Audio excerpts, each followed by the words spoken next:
sometimes the National Football League does things where you just go, come on. And what's 10K? It's like, what are you even going to do with it, right? What is the need for $10,000 there? A.J. Brown has been a monster this year. If you can't guard him with two people, then you deserve to go ahead and be pointed at. It's just pointing, right? It's just pointing at him.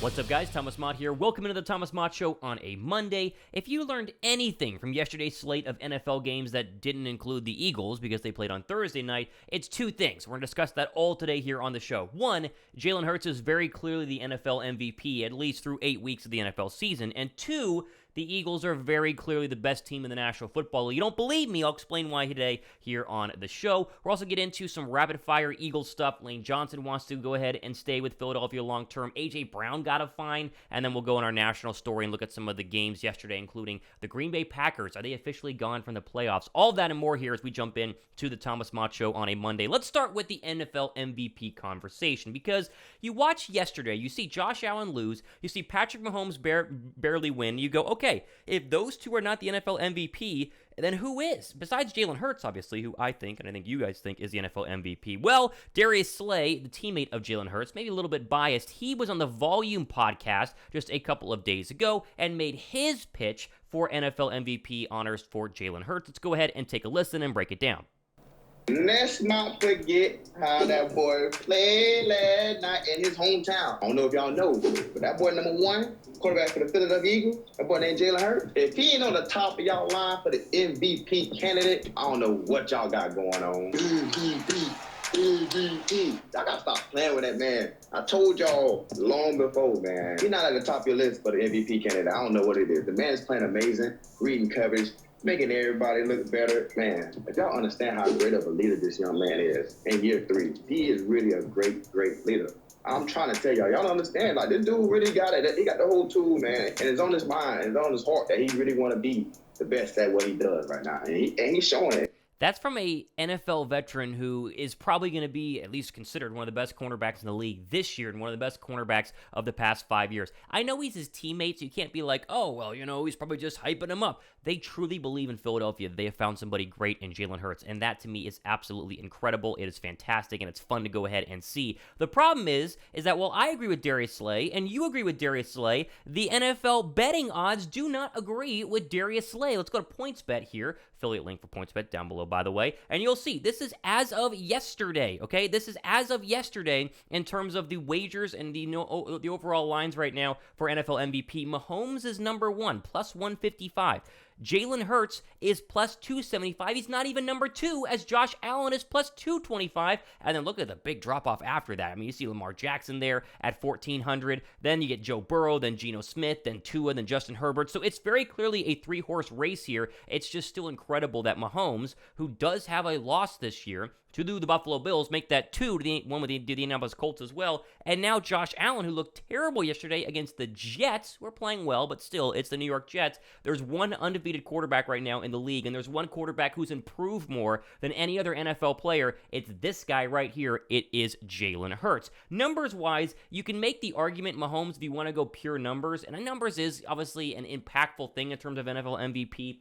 Cannot be the only thing. As long as you're inside the top 10 in all these major numbers and you're winning football games, you should be elevated higher. So Jalen Hurts is obviously lower than Mahomes in terms of passing yards, not by much though. He's a couple of big games away from being inside the top 5. But then you start going ahead and adding to something like touchdowns. He's still way up there and actually has rushing touchdowns as well. Right now he's sitting there with 12 total passing touchdowns. Interceptions is super low right now at 2. We're talking 2 overall interceptions. And then you get into actual quarterbacks who have a decent amount of passing touchdowns, plus the rate, plus the 40-yard passing touchdowns. It just goes to show you that Jalen Hurts should be the NFL MVP, and I think will be the NFL MVP if things continue the way that they are. Now, it's still early, right? Mahomes goes on a tear, Josh Allen goes on a tear, Philadelphia starts to struggle, don't know how, but they could start to struggle, then sure, this can change. But 8 weeks into the NFL season, there is very clearly, 9 weeks now, there is very clearly one person who should be NFL MVP if the season were to end today, and that is Jalen Hurts. I will go ahead and jump into a possible fully guaranteed contract extension for Jalen Hurts here in just 1 second, including the A.J. Brown suspension as well. Not suspension, sorry. A fine, not a suspension. Fine for A.J. Brown. First, though, I do want to mention that there's still a couple of days left in your chance to get an A.J. Brown jersey from myself, as we are giving one of the first 25 people to use my PointsBet or Caesars link or DraftKings link down below a chance for an A.J. Brown jersey. One of you fantastic fans out there who is in a legal betting state over the age of 21 and goes ahead and uses one of my links down below will have a chance to go ahead and get the A.J. Brown jersey. There's a couple of slots left. So I'm only doing the first 25. So jump in on this right now. All the info is down below. Basically, you place a bet using one of my links, create a new account, send me proof that you went ahead and not only made a new account, but placed the bet as well to the email address for this show, and then you have a chance to be the one person selected of the first 25. So jump in on this. Again, the slots are filling up very, very quickly. A lot of you guys have a chance right now. Just go ahead and send me that proof down below. You'll read all of the information. Okay, we mentioned this a little bit yesterday, but we kind of get to expound on it a little bit more, not yesterday, last week, and that is the possible upcoming deal for Jalen Hurts. Now, the Eagles cannot give Jalen Hurts a new contract until the end of the season. They couldn't sign him tomorrow if they wanted to because they have to wait, the way the NFL works right now with the rookie deal. However, Dan Graziano of ESPN not only mentioned, as we talked about, paying more than Kyler Murray's deal for Jalen Hurts' future contract, more than $46.1 million, but he's talking about a fully guaranteed deal, much like what Lamar Jackson is trying to go ahead and get. Here's this, quote, "My question is whether he will follow Lamar Jackson's lead and push for a fully guaranteed deal, and if he does, what will the Eagles do about it? As I've written for a number of years now, the only way NFL players are ever going to get fully guaranteed contracts is if the star quarterback insists on them while they have the leverage. The Eagles want to talk contract extension with Hurts at the end of the season, as I believe they will. Then right now it appears he will have a great deal of leverage. Remember, Hurts was not a first-round pick, so the Eagles do not hold a fifth-year option for him. He's signed through 2023. That is it." So Graziano is giving you just a little glimpse into the idea that, let's say Hurts wins an NFL MVP. Let's say he goes to a Super Bowl. Let's say he has a fantastic year, which he's already having. The leverage is all going to be on his side, and you kind of have to sign him, right? Because you don't want to enter 2023 in a Lamar Jackson situation where he's on the final year of a rookie deal and could either hit free agency or you get into this kind of never-ending Kirk Cousins franchise tag situation. You want to extend him at the end of the season if the timing is right. The question is going to be, if it's more than Kyler Murray, how much a year and how much can you give him while not hurting the team, because they have a lot of players, as we'll talk about in a future show, that they need to go ahead and focus on re-signing, number one of which, to me, is the cornerback James Bradberry. Let's go hear some rapid-fire Eagle stuff before we get into our National League story of the day. There was a quote from Lane Johnson talking about how much longer he wants to play in Philadelphia. This is some good stuff here from Bleeding Green Nation via Philly Voice, and I think this gives the Eagles a really good look at their future draft options, especially if Lane Johnson were to say, quote, "I had the pleasure of listening to Lane Johnson speak about mental health at a small event on Saturday." This is all from the Philly Voice. Afterwards, Johnson volunteered that he wants to play maybe 2 more years after this season, which is noteworthy from a perspective of the Eagles' future draft needs. Johnson's contract runs to 2025, so if he did retire after the 2024 season, he'd be leaving $16.5 million salary non-guaranteed in 2025 on the table, assuming the Eagles will still be interested in paying that at that time. Johnson's timeline for potential retirement increases the urgency of refilling the offensive tackle pipeline with young players who can be groomed to take over for him in 2025 and beyond. The Eagles feel very likely to be shopping for an edge rusher early in the 2023 NFL draft. However, as they've repeatedly shown, they also like the succession plans in place along the offensive line well in advance. And so, quickly here, this is noteworthy because, yes, Johnson should be able to play 2 or 3 more years in the league. He's still one of the best right tackles in the National Football League. I mean, the amount of sacks this guy gives up every single year is almost zero. He's fantastic. But I like the idea of having a contingency plan. I don't think you need it this year, though. I think Philadelphia can spend a lot of their draft picks, especially those 2 first-round draft picks, on a pass rusher and a skill player, or a pass rusher and a running back, or a pass rusher and, get a linebacker, or maybe a safety. I don't know. But I do think in 2024, that first-round draft pick should be a tackle, probably a right tackle, just so you can have that ready to go if Lane were to go ahead and age a little bit too quickly. See that happen where tackles, one year they're great, the next year they're not, or he were to get hurt. I think the contingency plan is good to go ahead and have. But the fact that Johnson wants to play another couple of years is fantastic, as it keeps Philadelphia in that Super Bowl window we talked about for a while here on the Thomas Mott Show. That gives the Eagles a chance to not only try to win it this year, but have a chance to win it next year and the year after that, and basically each year that Jalen Hurts is still on the second contract that he has in the NFL. If you guys are pumped about that, give this show a thumbs up. YouTube always loves the thumbs up, and be sure to subscribe as we approach 6,000 subs here on the Thomas Mott Show. I would appreciate it here on a Monday. Okay. To get to the A.J. Brown being fined for taunting, this is one of the dumbest stories you will see all day long. This is a classic indication, or really just a showing of how dumb the NFL can be, some of the higher-ups in the National Football League. So ESPN, Tim McManus, the Eagles staff writer for ESPN, talks about how A.J. Brown was fined for taunting. Quote, Receiver A.J. Brown was fined $10,609. Imagine getting fined $10,609. I know he makes a lot of money, but still. By the NFL for taunting Pittsburgh's two defenders in Philadelphia's Week 8 win. Following his third score of the day, 29-yard toss from quarterback Jalen Hurts in the right corner of the end zone with Minka Fitzpatrick and cornerback Ahkello Witherspoon sandwiching him, Brown was flagged after pointing to each of them saying, 1, 2 defenders, that's not enough, he told reporters afterwards. It was an otherwise epic day for Brown, set career high with 156 yards and 3 touchdowns. He took to social media Saturday and said he'll keep from doing such gestures in the future to avoid fines. So if you remember this play, it's very famous. You can look it up online right now.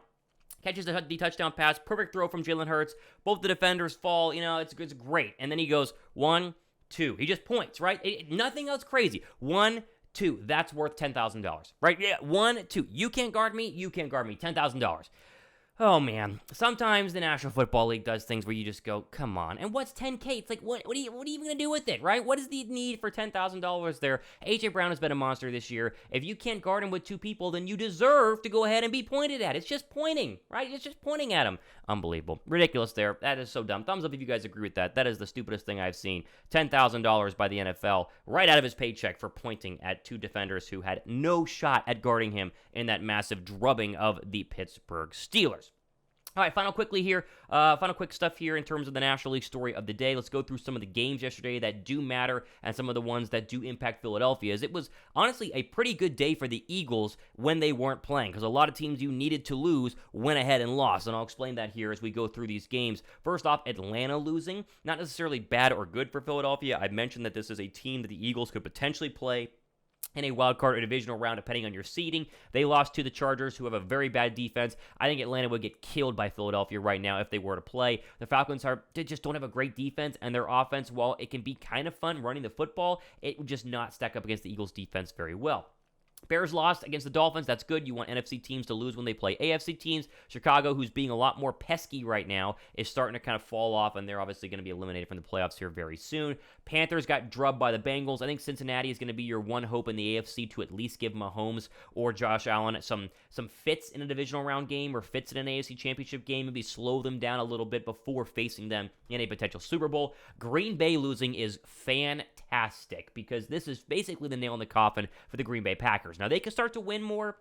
They can win out here and still be pesky in the playoffs. You'd never want to face Rodgers in the playoffs, even though his record's not that great. He could still beat you and have one of those Rodgers-esque days. But 3 interceptions, all in the red zone. The Packers' offense is going nowhere fast. This is good news to me, and props to the Lions for finally winning a close game there in the fourth quarter. Bills beating the Jets. Talked about this earlier. How about Josh Allen and the Bill offense finally getting a little taste of their own medicine? Buffalo can't run the football. This is the greatest flaw right now for the Buffalo Bills, and why I think you got to bring them down a little bit in terms of the overall power rankings. Buffalo is just going to get in trouble in one of these cold, windy, snowy January games in a playoff situation where they're going to need to run the football to keep the football away from Patrick Mahomes or Joe Burrow, and they're not going to be able to do it. It's just incredible. Nyheim Hines didn't help. 6-2 now for Buffalo. I think they're still obviously dangerous. They're still very, very good, but you get to these conditions, you want to be able to run the ball. Philadelphia can. The Chiefs and the Buffalo Bills obviously cannot. This was a matter of Vikings and Commanders, so you really didn't care who lost here. You would rather the Vikings have lost. It was a bummer there in the end. Washington is pesky. They're going to be pesky for everybody the rest of the way. Tough matchup on Monday night. I think Philadelphia is going to have a lot harder of a shot against Heineke versus Carson Wentz, but still, Philadelphia should be able to win that game. The Raiders are going to fire their head coach very soon. Good to see Dougie P get his 3rd win of the year. That was a 5-game losing streak for the Jacksonville Jaguars that we started them on. Thank goodness they went ahead and beat the Raiders. That helps the Eagles draft pick as well because the Jaguars losing means Philadelphia can move up with that Saints pick. Seattle is going to be I think Seattle could be one of the worst matchups right now for Philadelphia.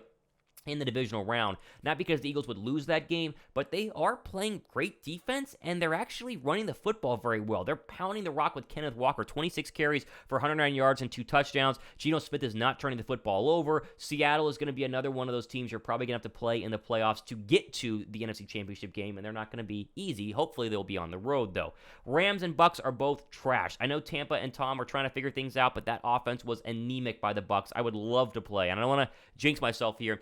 Both of these teams would be great matchups for Philadelphia. Both of these teams the Eagles could go ahead and beat. I know the Bucks did get a win, and it keeps them alive, and you're probably going to have to play them in a divisional round, like I keep saying all these other teams. But again, the Eagles match up so well against these teams. To me, it's not that big of a factor.